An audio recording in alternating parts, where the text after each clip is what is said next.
I'll explain a little bit of sort of backstory and then where we got to where we are and then what it is. So Metachrysalis essentially is a bioregional game for collective flourishing. And I love starting with this quote from Jane McGonigal because her work has definitely been an inspiration for me. Games make us happy because they are hard work that we choose for ourselves. And it turns out that almost nothing makes us happier than good, hard work, which we can easily forget when we are in the midst of extractive, exploitative culture and how that intertwines with work. But when we get to choose it for ourselves and do it in the ways that we want to do, it's a joy. So, where this came from. I'm Daniel Lindenberger. Like Patricia, I'm in Cascadia. I live in Langley on the stolen land of the Kwantlen and Katzie people, and that's part of the Fraser Lowland bioregion that I'm working with. Where this originated in part was I pitched and received funding for a 6-month full-time fellowship whose theme was Mycelial Approaches to the Metacrisis. So looking at those, like, what are the organic ways that we can come together and emergently do the work that needs to get done locally and globally around the Metacrisis? And what does that look like? Just about right after it started, Hurricane Helene hit. And so I ended up spending a bunch of time remotely working with teams in North Carolina around grassroots relief ecosystem growth. So meeting some of the different people who were working down there, doing a mixture of personal development, organizational development, and ecosystem development with them as they became executive directors of various organizations that were coming online to do that work, and do that through with some colleagues as well. That then turned into sort of a system where we had me doing what I just described. We had Appalachia Relief doing crowdsourced vetting and publishing of information about what was going on for the public. We had R4 Reach helping coordinate between supply sites, drivers, and dispatchers, all volunteer to get resources to where they needed to be. And we had WNCRR developing IT infrastructure to support all of the above. Through all of that work over a period of about 8 months, that led me to increasingly seeing bioregionalism as being the approach that made sense for trying to do a lot of this work, and doing that through a bioregional lens. That led me to contact some friends and meet some new people, and we started up a bioregional organizing team for Fraser Lowland. Fraser Lowland is a part of the Regenerate Cascadia sort of scale of things on the bioregional side. Shown here are people who, this isn't about hierarchy and organization, this is about closeness of relationships. So some of the folks who I'm affiliated with through Regenerate Cascadia. And then we're just finishing off this week the 6-month design school for Regenerating Earth course and cohort that Joe and Penny have been leading there. So from all of that trajectory, from the last sort of year and a half of work, Metachrysalis developed from a challenge I was having. How to orient people to the metacrisis, especially people who were unfamiliar with that term.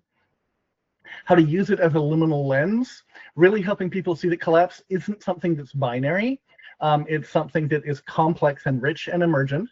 And what comes after is really important in terms of what we look, so that we're not simply looking at things from an apocalyptic lens. Doing all of this in a way that fosters community, helps people bring forward their own sense of agency, playful innovation, and allows for emergence to take place in a sophisticated way.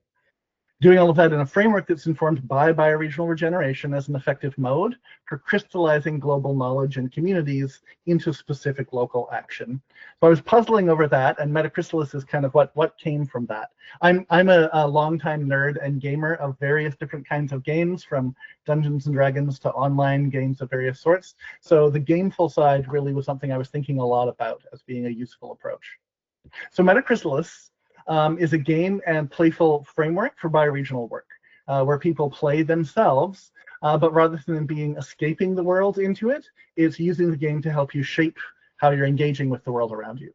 So moves in the game are real world projects in your bioregion, and progress isn't scored with points, but through social, ecological, and cultural regeneration, using the 8 permaculture capitals, although I talk about them as flows, just because capital and resource really have a different framework than what we're trying to kind of use.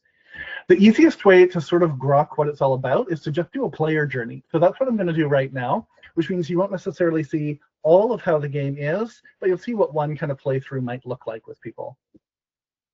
So the way it might start is me talking to some different friends. Here you'll see a couple of the friends who are working with us, scheming around stuff in the Fraser Lowland. So I might get them excited about it and see if they wanted to play a session of Metachrysalis with me.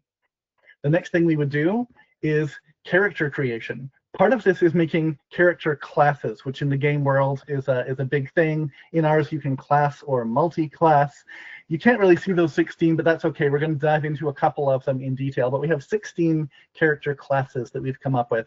Each of them is meant to represent some sort of a way that people really do engage in their work around change making in the world. So for me, 3 that I pick is initiator. I'm really good at starting things, acting when others are still kind of thinking and sensing what needs to happen and taking some first steps and bringing people together. I'm an experimenter. I love prototyping, iterating, learning in motion. I thrive in uncertainty and enjoy learning by doing. And I'm a relational weaver. I really enjoy bringing people together, figuring out who should be knowing each other and maybe coming together and maybe playing together on working on something or other. I then might identify some skills that relate to each of those and think about those and kind of annotate them a little bit, but introspect around what are the skills that relate to my different pieces of changemaker role. Then I look at the Metacrisis, and when I look at it, I'm looking from an 8-facet approach. Darren, I'm not sure if we will have time to dive into it today. We'll sort of, I'm open and happy to do so, but it might be outside of the scope of the full presentation. So I'll just say that there's 8 facets that are kind of key to that, and that for the purpose of this, I'm going to pick one. So I'm going to pick soul split. So for me, the fragmentation of cultural narratives and identities leading to a loss of meaning, purpose, and connection among individuals and communities. The increase in mental health issues, social isolation, and decline in community bonds that are a part of this. So that's one facet of the Metacrisis. Then I would look at Metachrysalis. And so when I say Metachrysalis, what I'm really meaning is, what is if the Metacrisis is a set of interlocking downward spiral connected issues, what's the opposite? What are the interconnected upward spiral ways that we can aspire to creating kind of our reality in the games we're playing on the planet? So again, I won't go through all of them right now, but I'll say the one that I picked for my character sheet here was equitable commons. This is something I'm passionate about. So a just and equitable global system where power and resources are distributed in a way that foster opportunity, fairness, and dignity for all. Communities practice economic, social, and political inclusivity. Policies are designed to diminish inequalities while empowering disenfranchised populations. And cooperative governance and shared wealth systems ensure that all have a voice and stake in our collective future. Like, that sounds awesome to me. Yes, I'm going to take that as one of my quests for my character sheet. Now that I have my things as those set up, I'll get a little vulnerable here. This is something we don't always do for the thing, but we can. We have a set of maladaptive schemas, which are coming out of psychology, which relate to what are some of the ways that we maybe see how we interact with the world or see ourselves and the world that can limit our ability to engage with it in a way that helps us thrive. So the one I picture myself on here is social isolation. We've got 18 of these, and again, these are something that really it's more when you're in a high trust group you might work with a little bit. So the pervasive sense of aloneness coupled with a feeling of alienation. That's something I can sometimes have, even when I know that the circumstances that I'm in don't really fit for that. But knowing where our pitfalls are is kind of useful. I've also thrown on the map of the Fraser Lowland here, because that's the region that we're going to be playing in. And we'll fractal down to a smaller area in a sec. To give a sense of what that's like for other people, getting to know who some other players might be. So Alka is a resource mobilizer. She cares about the epistemic crisis represented by Truth Tornado, and also about resilient renaissance. So making a way for us to have robust and adaptive systems. Mayana is an implementer, a strategic challenger, relational weaver, and pattern tracker. She cares about the fragile web of interconnected global systems that have cascading failures kind of inherent in them, and interwoven harmony, which is the converse of that one. So looking at how do we build harmonious interconnected systems where cascading failures are prevented through decentralized solutions and proactive agile governance. Jessie, who's coming in from a different bioregion. She's coming from Deep River Watershed. She's a synthesizer, an implementer, and a guardian. And she really cares about power pyramid and inequalities in power, and about adaptive stewardship and how we can make more functional ways of doing leadership. So we would then come together and do party creation. We would usually physically sit in a room, though it can be played online, and we would share about ourselves. Critically, we wouldn't just name these, but we would tell story about how these things actually relate to who we are. We would get to know each other as people and start to build community. If we already know each other a bit, we might also share about each other. What are some of the different gifts and skills and areas of passion that we've seen in each other so far? Next thing we do is localized for whatever bioregion we're playing in, and that's setting up bioregional donuts. So first, that's just a donut economic model of a specific bioregion. These ones are taken from a localized version that we're making for the city of Langley. So we're looking at, on the one hand, the planetary boundaries that are there. So, we're in overshoot locally around climate change, biodiversity loss, nitrogen and phosphorus loading is a big issue in our agricultural area, which we're strong for.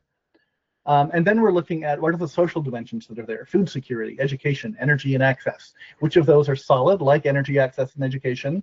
Which ones are hard, like social equity? This gives us a little bit of a sense of what we're playing with in the board that we're looking at. You'll also notice there's 3 modes: regeneration, resilience, and relief. We're really just going to focus on regeneration today, but just know that those other modes are there. When we score in the game, when we make moves, what we're trying to do is look at the 8 different sort of flows from permaculture: financial, material, natural, social, intellectual, experiential, cultural, and spiritual. And we're trying to surface and augment equitable flows of each of these resources in the region.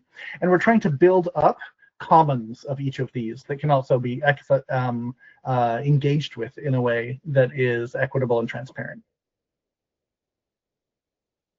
Now that we've set things up, we're going to look at what are some of the strengths and challenges specific to our region. So I've taken the ones from Alka's card here, the Truth, Tornado, and Resilient Renaissance, and I'm giving a couple of example challenges and strengths from our area. So media desert for the epistemic crisis. There's declining local journalism here, reduced fact-checking and investigative reporting on municipal issues, meaning that residents are increasingly relying on social media, blogs, and word of mouth for the kind of information that they would need. On the strong side, for Resilient Renaissance, we have good climate adaptation planning going on. The city's working on plans around flood management, heat resilience programs, sustainable infrastructure planning. So those would be a couple of examples, but what we do is we come up with a whole bunch, and we use AI to help generate a first draft of 8 different specific strengths and challenges for each of those 8 facets of Metacrisis and Metachrysalis, just so people aren't starting from a blank slate and can look at what are some of the issues we might want to focus on. Let's say that our party that we had put together decides on media desert effects as the thing that we want to focus on.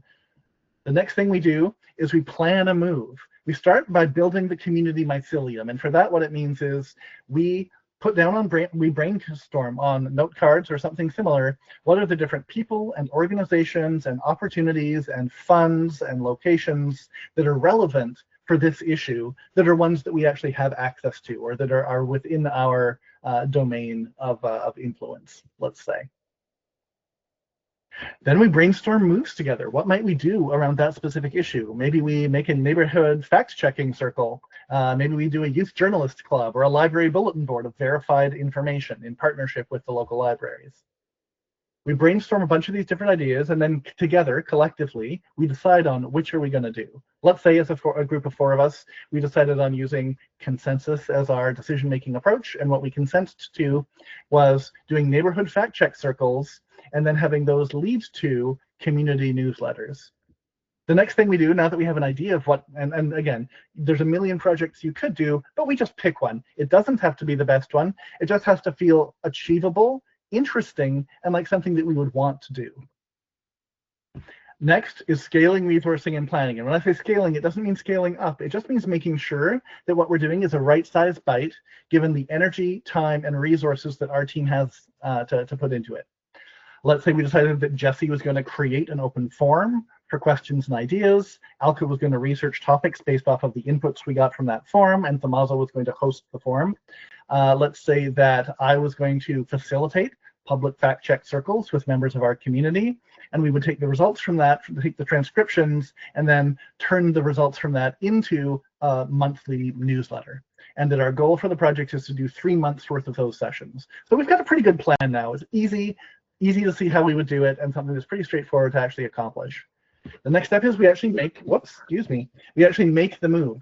We host those circles, we capture audio and pictures with the permission of the people who were there, we make the newsletters, we get feedback from the community on whether that was something that was useful to do and whether they enjoyed it or not. We look at how that relates to each of those 8 capitals. Where did we move the needle on any of those? We probably did some community building. We may have moved some of the other resources along as well. Later, we would come back together to play again, maybe with other teams who are also playing in the region.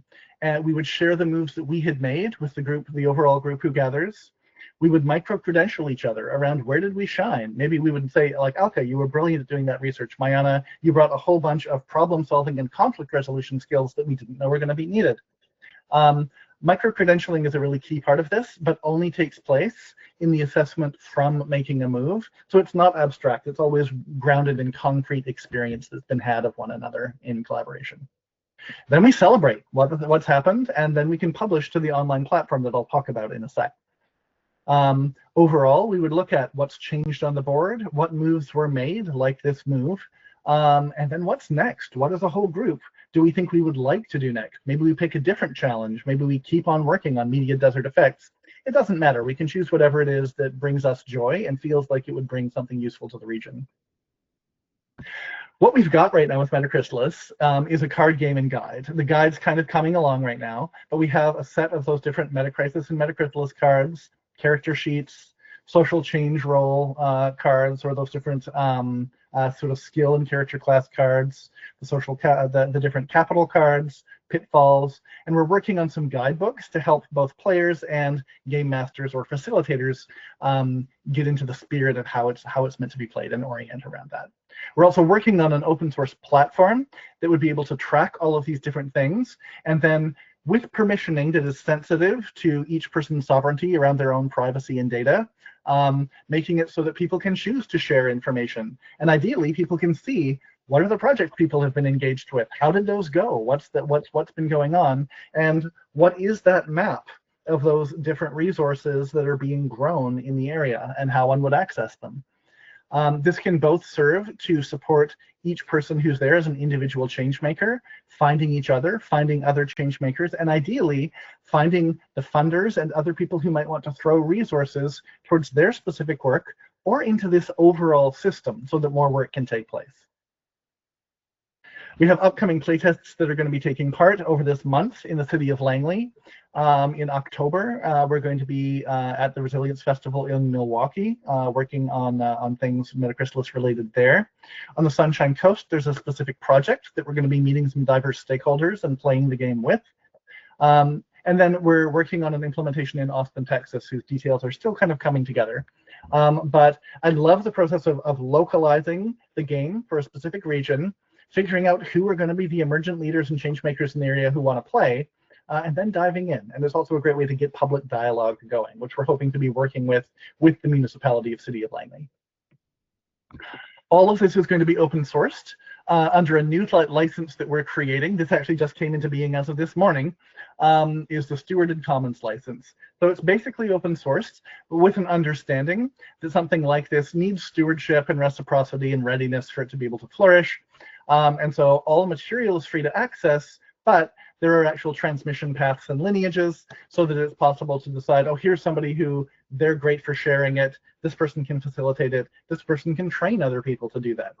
Just that way it's able to keep the responsibility and the purity of what the intention is around how it's used. So it doesn't simply turn into greenwashing or a corporate tool or something like that.